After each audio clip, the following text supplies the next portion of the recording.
तो हेलो बच्चों, मेरा नाम है लक्ष्मण कुमार वर्मा। बच्चे स्वागत करता हूं आपका हमारे चैनल वर्मा अकेडमी में। बच्चे आज की वीडियो इंपॉर्टेंट है, आप बहुत जरूरी ध्यान से देखिएगा। आज बात करने वाला हूं बच्चे मैं कि आपने जो हॉल टिकट डाउनलोड किया है, बहुत सारे स्टूडेंट ऐसे हैं जो 12th के स्टूडेंट हैं जिन्होंने 12th में एडमिशन लिया है।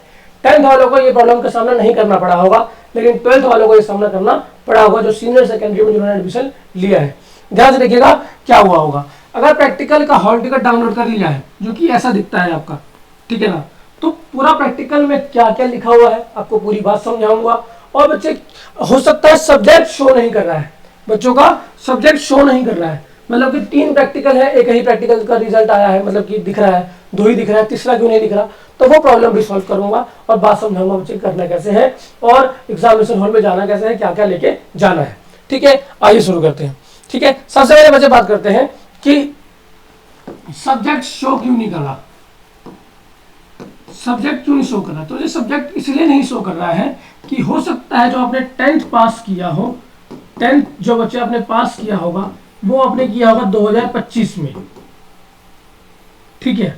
और अगर आपने 2025 में 10th पास किया है और डायरेक्ट 2026 के लिए आपने एडमिशन ले लिया अप्रैल सेशन में, ठीक है ना, तो आप एनएमएस कहता है कि अगर आप 12th कर रहे हो, ठीक है, किसी भी बोर्ड से, तो 10th और 12th के बीच में बच्चे एटलीस्ट 1 ईयर का गैप होना चाहिए, 1 ईयर का गैप होना चाहिए, या फिर सिंपल समझ लो 24 मंथ का डिस्टेंस होना चाहिए।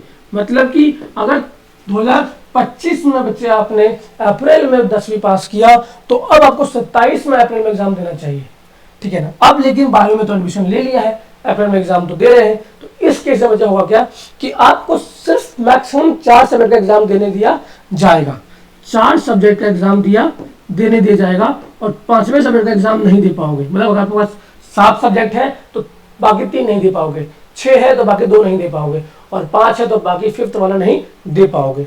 अब बच्चे, अब आपने बोलोगे सर मैंने तो एग्जामिनेशन फीस पे किया है, 5 सब्जेक्ट का, 6 सब्जेक्ट का, 7 सब्जेक्ट का, और अगर बच्चे आपने 5 सब्जेक्ट का एग्जामिनेशन फीस पे किया है तो एनआईएस बोलेगा कि भाई तुम्हारा 4 ही सब्जेक्ट का डिक्लेयर करेंगे जब तक ये टाइम पीरियड पूरा नहीं होता है, ये 24 मंथ वाला, ठीक है।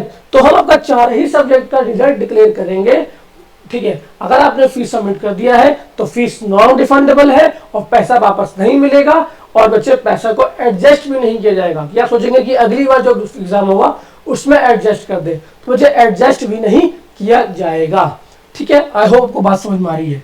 तो ये इसलिए बच्चे, अगर 24 महीने गैप नहीं है, खुद ही हिसाब लगा लो भाई कि अगर 24 महीने गैप नहीं दिख रहा है तो इसलिए आपका सब्जेक्ट शो नहीं कर रहा है।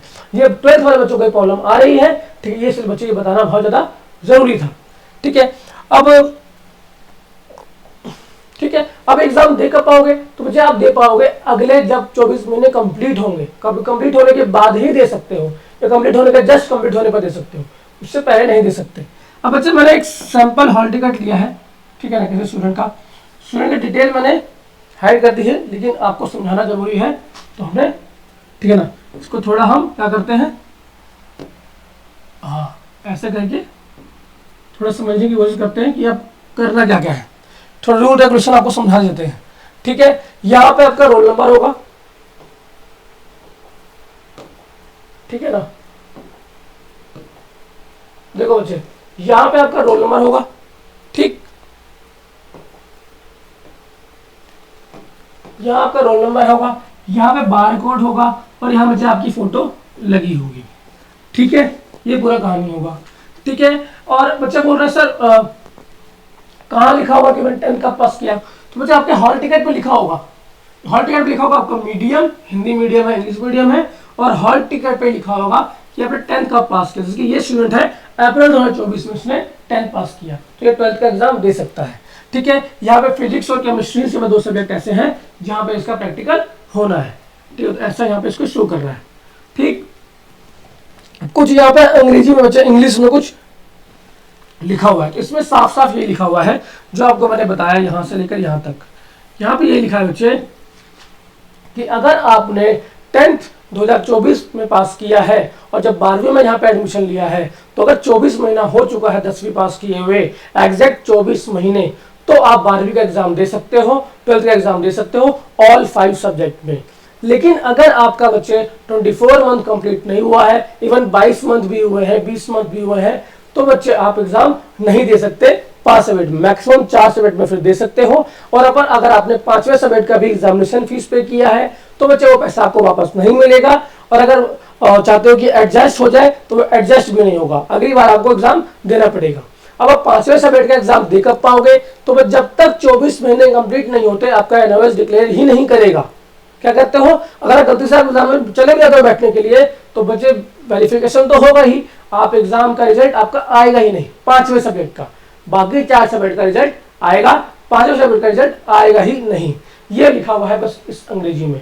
अब बाकी लाइनों में लिखा है बच्चे कि आपको अपना वैलिड डॉक्यूमेंट लेके जाना है, अपना आधार कार्ड लेके जाओगे आप, आपका एडमिट कार्ड लेके जाओगे और आपका स्टूडेंट आईडी कार्ड जो कि एनओएस से मिला है वो लेके जाओगे, ओरिजिनल वाला, ठीक है, कलर कॉपी निकाल देना, ठीक है। और क्या लिखा है बच्चे यहाँ पे, तो बच्चे जब यहाँ पे आप जाओगे, ठीक है, एग्जामिनेशन हॉल में तो 10th और 12th वाले बच्चे ध्यान देना कि आपका एग्जाम कब है, क्योंकि यहाँ पे बच्चे रेंज लिखा हुआ है, प्रैक्टिकल एग्जाम रेंज 21 से 24 मार्च, 21 से 24 मार्च। तो जिस भी डेट में आपका सेंटर पड़ा है, फॉर एग्जाम्पल इस स्टूडेंट का यहाँ सेंटर पड़ा है, तो ये क्या करेंगे आप एक दिन पहले, लाइक 21 तारीख को स्टार्ट है तो 20 तारीख को जाएंगे, अपना हॉल टिकट दिखाओगे, जो भी इन्विजिलेटर वहां पे अवेलेबल है, प्रिंसिपल अवेलेबल है, टीचर अवेलेबल है, वहां जाके जानकारी प्राप्त करोगे, ठीक है।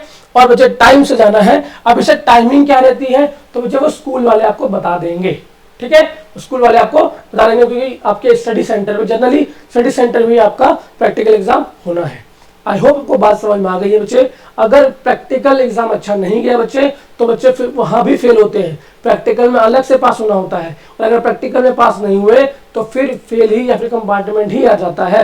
और प्रैक्टिकल है इजी, अगर हमको प्रैक्टिकल समझ में आ गया, प्रैक्टिकल हमने सही से दिया तो प्रैक्टिकल पास हो जाएंगे, और प्रैक्टिकल पास हो जाएंगे तो एटलीस्ट 50% प्रॉब्लम सॉल्व हो जाएगी, फिर थ्योरी की दिक्कत रहेगी, ठीक है ना। तो प्रैक्टिकल में हमें पास हो जाना, कोई डाउट है तो कमेंट में पूछ लेना, प्रॉब्लम सॉल्व कर दी जाएगी। बाकी बच्चे वीडियो में इतना था, वीडियो में कुछ भी अच्छा लगा हो वीडियो को लाइक करना, चैनल को सब्सक्राइब करना।